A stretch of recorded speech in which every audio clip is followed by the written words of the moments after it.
I had been racking my brain trying to think of the perfect gift for my lover. It had to be something beautiful but also thoughtful. I couldn't just give her something that was meaningless or would break in a few years. I'd been thinking about this for a long time, and I think now I might have found it. A little background: the woman I'm dating is named Christy. She has short brown hair cut at a diagonal. Her eyes are big and bright. She's got a petite figure complete with provocative tattoos. She is the most beautiful woman I've ever seen. I guess it's shallow, but it's what first drew me to her. She sat in the bar alone, sipping something colorful out of a mason jar. It's not something I'm proud of, but I often prowl the bar looking for hot girls. Christy was different though. Sure, she was hot, but she also had a kind of ethereal beauty that transcended physical attractiveness. She practically glowed. I approached her and offered to buy her a drink. When she smiled, I felt my entire body tingle. She moved like a snake towards me, her legs slithering next to mine. Her touch was intoxicating. I think I knew right then that it was destiny. That was 3 months ago. We haven't known each other very long, but I know for certain she's the one. It's something I can't explain in words. She just drew me in and I was done for. Everything just made sense.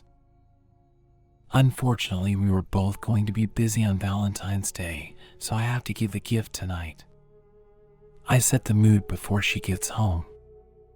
I scatter rose petals across the floor leading to her bedroom.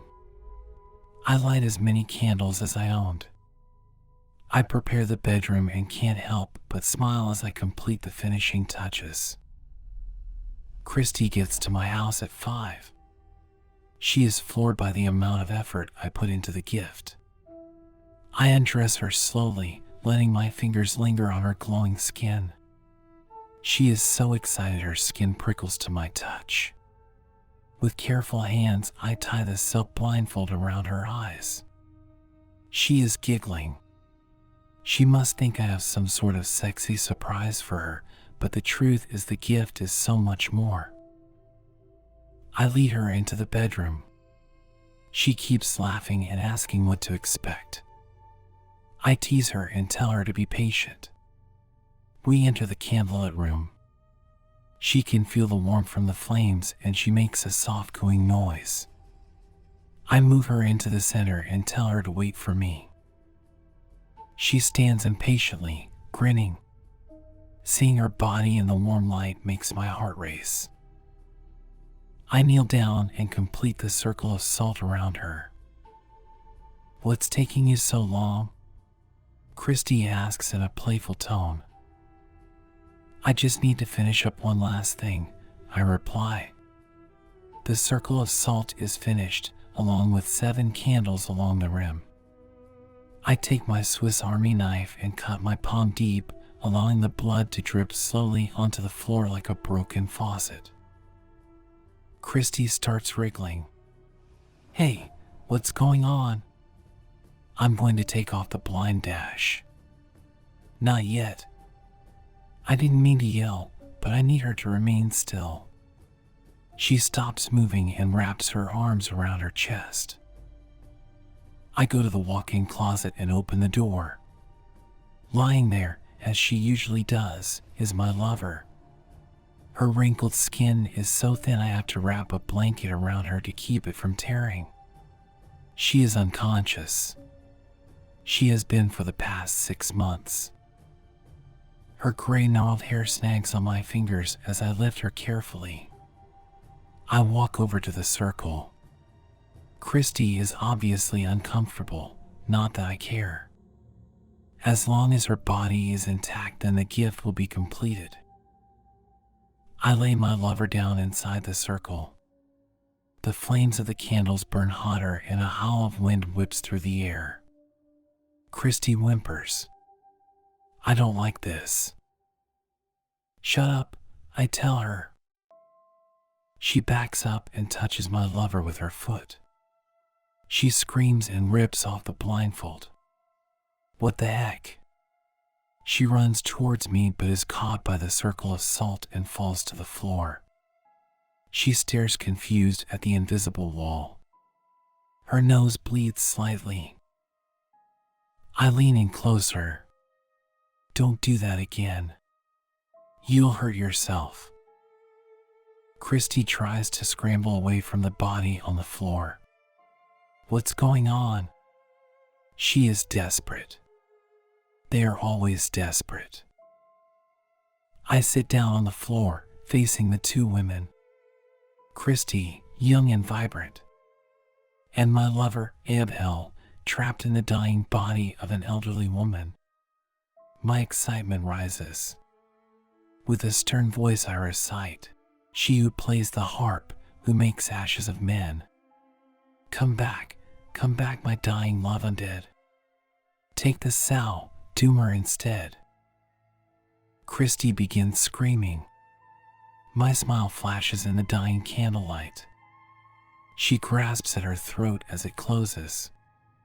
She tries to call for help, but her voice is fading. Abel screams through her and the body falls to the ground.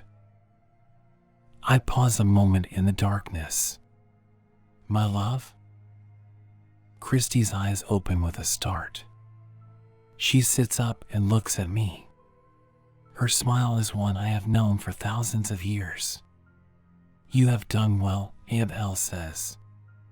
She stands shakily, touching her new naked form. This body is beautiful. You deserve nothing less, I say to her, bowing deeply. The old woman begins crying. Abel stands over her. What would you like to do with the girl? It is up to you, my lover. Abel motions to me and I stand. She takes my hand and steps outside of the salt circle. I drag Christy, now trapped in the old woman's body, onto the bed. Abel is pleased with me. She uses her new teeth to bite into Christy's neck, drinking her aging blood. Christy tries to scream, but nothing comes out. Her throat is dry and she is almost dead. Abel rips a piece of flesh from Christy's stomach.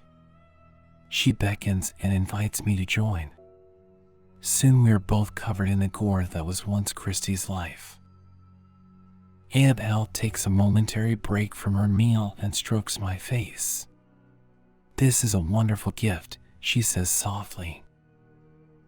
I lean into her hand. You deserve this and so much more.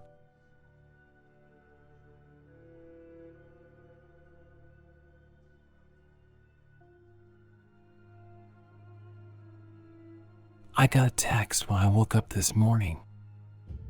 Happy Valentine's Day. Only I'm single. The text didn't come from anyone I know. My mother had sent me one, too, but this one was from a restricted number. I didn't think much of it, though. Perhaps someone sent it to the wrong number by mistake. I ignored it, went through my normal routine, got dressed, brushed my teeth, grabbed my work computer, and headed out the door. I turned on my car. Ding! I can't wait to see you today. I tried texting back, you have the wrong number, sorry, but all I got was an error message. Number unknown. I should have expected it. My phone couldn't have the correct number since it was restricted. I drove to the train station and parked like normal, hopped on the train heading downtown to my office. The ride was uneventful. One lady was crying behind me. She said something about no one loves me, want to die, hate Valentine's Day. I didn't pay much attention. People on the train were crazy. Ding! I got something special just for you. I felt really bad for whoever this was. They either got a wrong number from someone without the heart to tell them to their face, or they mistook one number in their phone for another. I couldn't respond, still, since the number was still restricted. I walked through the front doors of my office, found my cubicle, and got to work.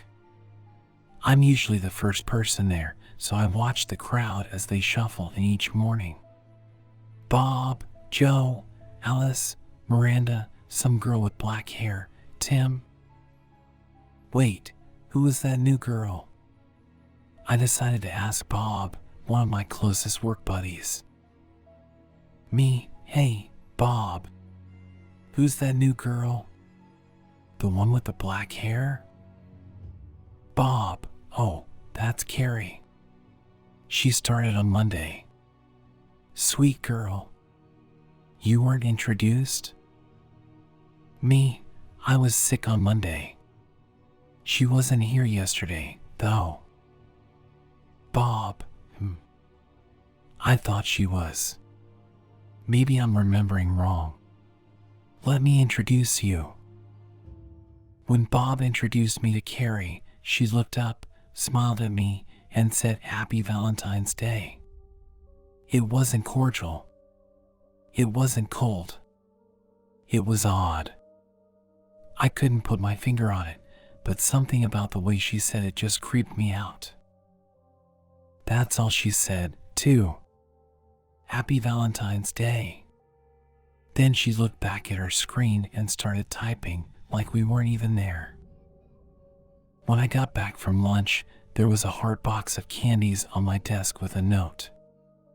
I told you I had something special for you, winky face. Weird. That's what those texts had said. I decided to take the rest of the day off. When I got home, there they were, on the counter. I could have sworn I'd thrown them away on my way out of the office. I quickly took them down to the dumpster and disposed of them. Ding! Did you get my present? I ran inside, checked all over my house, and locked the door and all the windows shut tight.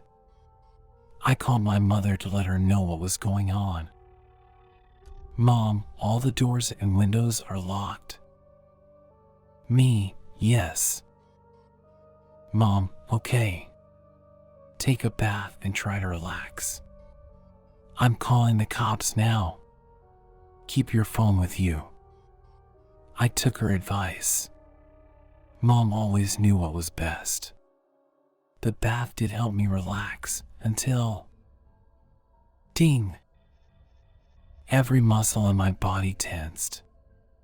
I picked up the phone off of the floor quietly, unlocking it, preparing for the message from the unknown number I knew I'd find. Honey, I'm here. I see you ate the chocolates. Come give me a Valentine's Day kiss. Slowly, and careful not to make a sound, I got out of the bath. I peeked through the door into my living room. It was Carrie, on my couch. Her head turned in my direction immediately, like a soldier snapping to attention. She looked directly at me, through the crack in the door. Happy Valentine's Day. She smiled wickedly. Was that a knife in her hand? I got you the chocolates, but all I want in return is your heart, babe. I screamed, slammed the door shut, and locked it tight. I know she's standing there right on the other side of it. How do I know? I hear her whispering over and over again. Happy Valentine's Day.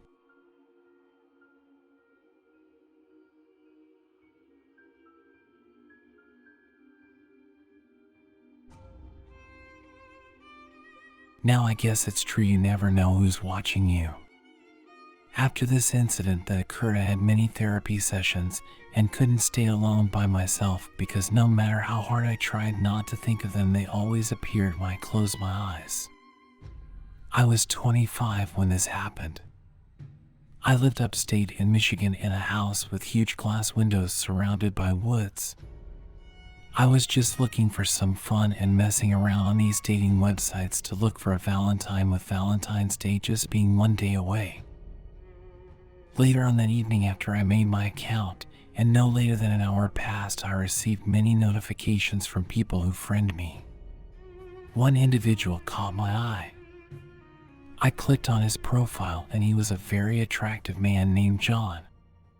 Enjoys hiking, basketball fan, and loves animals. I decided to add him back and shoot him a hey over text. He immediately responded back with a hey, which I didn't think anything of. We ended up texting that whole night, but this is where things get a little weird. After the conversation ended, I told him I was going to sleep. He responded with okay, good night. I ended up staying awake and turned on a movie in my living room. No later than 15 minutes, I received a message from an unknown number saying, "I can see you." I immediately got up from the couch, looking at the message from my phone in my hand. I turned off the TV and lights. Then I started freaking out. I didn't have any blinds on my windows, so I knew there actually had to be someone who was watching me. I dumped down behind the kitchen island and texted John, "Hey, I'm really scared. Can you come over perhaps? I'll explain everything later." He opened my message but didn't respond. Weird, I thought. I didn't want to seem over the top and text him again, so I left it alone and crawled to my bedroom and locked the door. The next morning came, Valentine's Day. I woke up to a message from John apologizing, saying why he couldn't come over, and a Valentine's Day message. I responded saying no worries, it was really late anyways, happy Valentine's Day. He opened my message pretty quickly and asked if I had plans. I responded saying no, I don't. John texted saying, why don't I come over and we can watch a movie? I'll buy the wine. I was actually happy he was trying to make plans with me, so of course I said yes to him and sent my address, but only if I knew that possibly could have been my last day on earth, I wouldn't have said yes. I was very excited and started to get ready. I showered, put on a cute little dress, did my hair, and lastly my makeup. I picked up around the house and figured I should go and buy him a small gift and some snacks like chocolate-covered strawberries. I left the house around 6 and texted John, hey, does 7:30 work for you? As I'm out doing some small shopping, I keep checking my phone to see if he has responded or even opened the message. He hasn't. I figured he might have been busy. The shopping took me longer than expected due to the amount of people that were out. I arrived back at my house at 7:15-ish and still no response from John. It was already dark and I started to become irritated with the whole situation. I started to walk inside the house and put my groceries in the kitchen. I turned on the light and texted John, hey, sorry to bother, but are we still on for tonight? As soon as I sent that message, I heard a ding go off from a distance. Not an ordinary ding like from a store when you walk in. It was a ding coming from a phone. I was confused and started to look around. I walked to the living room and turned on the light. My heart started beating a little fast at what I saw. There were rose petals all over the floor in the living room. John. I shouted, thinking, is he in my house? I turned to the glass windows and just started to look outside, thinking to myself, this next part I'm about to tell you I wish on nobody, not even my enemy.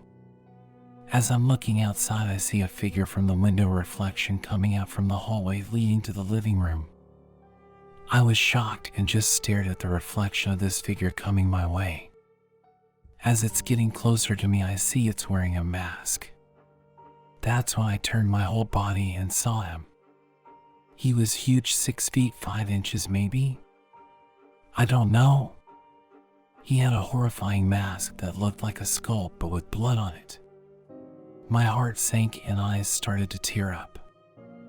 I ran to the kitchen to grab my phone, but before I got to it, he had already caught up to me and pushed it off the counter. I started screaming and asking, please, what do you want? I could tell this wasn't his first time doing this. He was too adroit at it. He just looks and stares down at me as I'm backed into the corner of the fridge and sink. I see him start shuffling around with his mask, and when he takes it off, he starts laughing. It was him. It was John, who looked exactly like he did in the pictures. But why? What did he do this for? I dropped to the floor and just sat there and tried not to cry, thinking I was actually going to die. He starts apologizing and saying he found the mask in my front yard and just wanted to play a prank.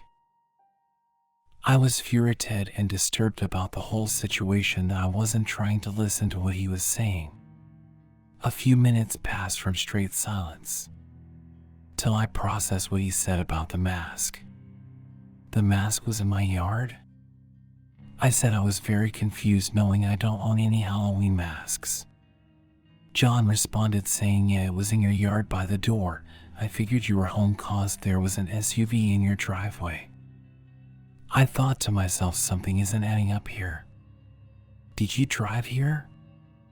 I asked, knowing I didn't see any car when I pulled up. Yes, I parked down the road to surprise you. Is there someone else here or something? John asked. No, I responded. My phone starts to ding.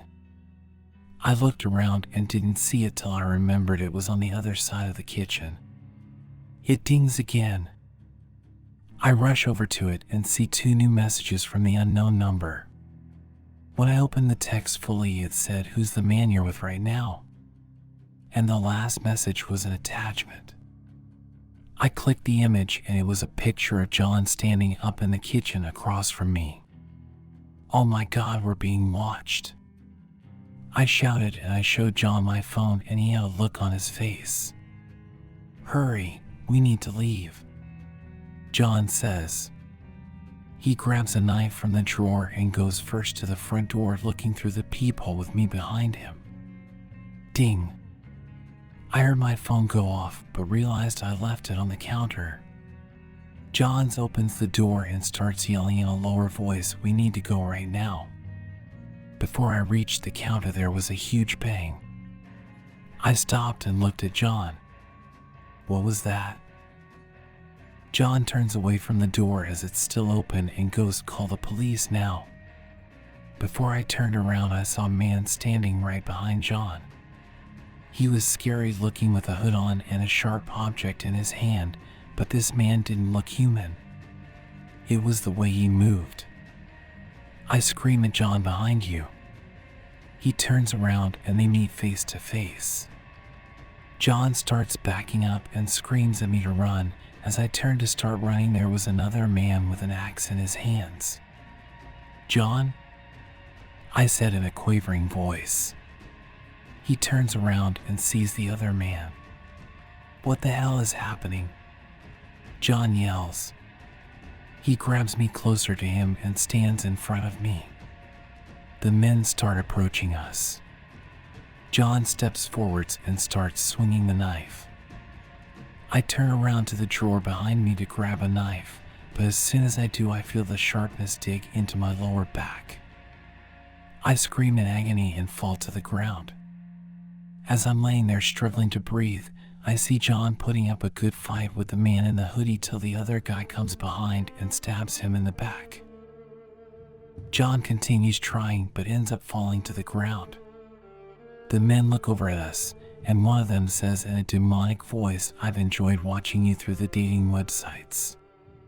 As I'm gasping for air, I see John not moving, just laying in his pool of blood. I start to think I got him killed. I hear sirens from a distance and start to pass out. I'm now 30 years old, and to think these men, or if they're even men, them still being out there petrifies me till this day.